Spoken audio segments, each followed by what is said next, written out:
ľudia nekontrolujú svoje správanie.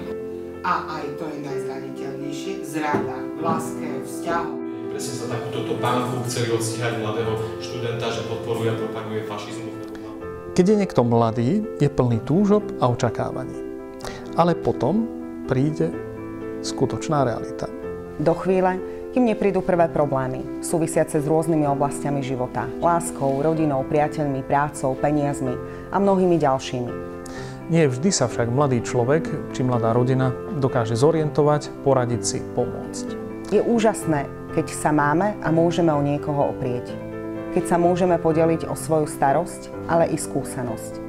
Spojiť komunity mladých ľudí i mladé rodiny. Vymeniť si navzájom skúsenosti, pozvať a vypočuť si odborníkov, hľadať riešenia na problémy a vyčaviť na tvárach úsmev. Chceme systematicky pracovať. Každý mesiac budeme organizovať workshopy zamerané na aktuálnu tému a pozývať tých najlepších odborníkov z rôznych sfér a hľadať riešenia. Ten prvý workshop už máme za sebou. Prišlo vás viac ako 70. Zaujali vás témy zmysel života mladých ľudí, drogy, extrémizmus a kriminalita. Teší nás váš záujem a tešíme sa na vás opäť. Sledujte naše stránky a dozviete sa viac.